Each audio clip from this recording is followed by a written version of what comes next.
Et ouais, on a été voir Shazam, c'est quand? Il y a 2 semaines de ça? Ah, Shazam.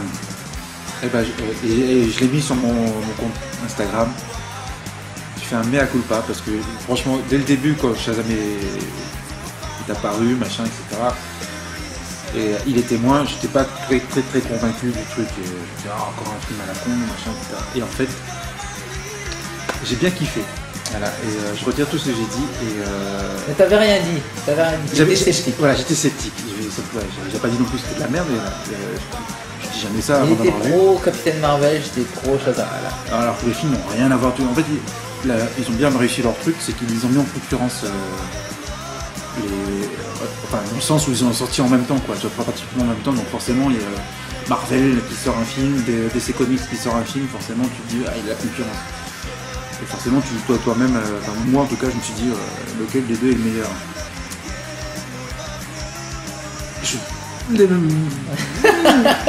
Le plus drôle, c'est Shazam, mais celui que je préfère, c'est Captain Marvel par principe. Et ça, tu m'enlèveras pas. Bah, voilà. Ouais, complètement pas, mais voilà. Mais en tout cas, Shazam, j'ai bien aimé. Ouais, le film était pas mal, je trouve. Il y avait, comme tu disais, hein, c'est que ça nous faisait revenir à une génération de films pour les gosses. Voilà, c'est ça.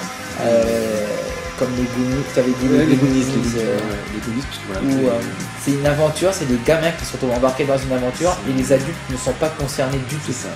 Et ce film quand on était en train de regarder le film, il y avait un gamin qui était assis à côté de nous avec sa mère. Et parce que ça reste DC et ça on peut pas leur enlever à DC. Peut-être dans les derniers Avengers c'était beaucoup plus parce qu'on arrivait proche de la fin, donc il fallait que ça devienne un peu plus corsé. Mais DC est quand même beaucoup plus dark que Marvel. Dans les films, hein, pas forcément dans les comics, parce que par exemple Iron Man dans les comics il peut être assez dark quand même des fois. Et donc Shazam c'est un peu un mélange des deux, hein. Même si c'est un monde de gamins, il y en a un qui est un petit peu handicapé et puis il y a des moments où le méchant il se comporte réellement comme un méchant. C'est même le petit reproche que je peux faire au film, c'est qu'il y a les deux extrêmes, quoi. La légèreté, le côté drôle, machin d'un côté, et le côté violence. Violence est un peu pas visible, mais on sait qu'il y a quelque chose de malsain. Voilà, moi perso j'étais un petit pendant 2 secondes, hein, j'étais mal à l'aise pour les gamins qui étaient là, pour qui regardaient le film, et qu'à un moment il y a une scène de vraiment ignoble, quoi, et il y a le gamin qui était assis à côté. Et avec sa mère, on le regarde pas, juste on l'entend dans le noir. Et t'avais cette scène où justement t'as les démons et on voit rien. On voit rien, c'est flou parce que ça se passe dans un bureau et c'est filmé d'art. Il y a juste les bruits. Et là t'entends le gamin qui fait: mais maman, tu m'avais dit que c'était un film rigolo, tu m'as menti, t'as menti. Et nous on était là à côté, on se regardait mais comme ça. Du coin de l'œil en disant: oh le pauvre gamin, c'est. Va expliquer ça. Mais non, mais c'est un film de super-héros, normalement, c'est censé être. Je pense qu'elle savait même pas le nom que. C'est vrai que sur l'affiche, tu vois un héros, tu vois un gamin. Enfin, toi, c'est.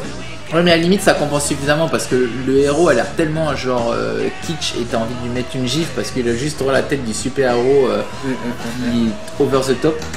Que au moins le côté dark qui est à l'intérieur, ça compense suffisamment pour avoir un film qui soit.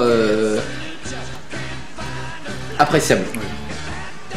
Parce que c'est vrai que quand tu vois sur la photo, tu fais non mais attends, c'est le super-héros, c'est le stéréotype du super-héros, quoi. C'est le Superman mais version tuning. C'est tac, les muscles, machin, le truc, le sourire Colgate et la scène de fin était pas mal aussi. À la cantine. Ah oui. Surprise à la fin. Donc c'est pas comme les Marvel où il faut attendre tout le générique pour avoir une scène de fin, il y aura un petit peu de générique. Attention, parce que les Marvel maintenant c'est plus ça, il y a 2 scènes. Il y a le pré-générique, où ils présentent les acteurs, etc. Avec une petite animation jolie. Bam, première scène post-générique. Après t'as tout le générique à la con, générique du son. C'est normal, les mecs ils ont bossé dedans. Oui, non, oui, quand je dis à la con, c'est que voilà, il faut attendre toute cette liste de super gens qui ont fait ce super bon boulot pour avoir une dernière scène post-générique. En fait, il y en a 2. Ok. Là, vous n'avez pas à attendre tout le générique. C'est le premier générique, effectivement, qui est fun avec de la musique et puis les animations sympas. Et vous avez cette post-scène. C'est dommage parce que on en reparlera dans quelques temps à la limite, mais c'est vrai que c'est dommage qu'il n'y ait pas eu plus. Mais elle vaut le coup. Honnêtement, c'est trop cool. Ça vous fait retourner en enfance. C'est juste que tu as envie d'être ce gamin-là, quoi. Ah voilà, Shazam. Du coup, c'était le dernier film de super-héros que j'ai vu. J'ai bien kiffé. J'ai qu'une note, c'est que Endgame il sorte sur l'iStore pour que je puisse le revoir parce que. Oui, parce qu'à la base, on était parti voir une deuxième fois Endgame. Une troisième pour moi d'ailleurs. Mais du coup, on est arrivé en retard ou je sais pas quoi, et du coup, il y avait Shazam, et puis allez. Shazam. Voilà. Pas mourir bête. Et je suis content d'avoir fait ça.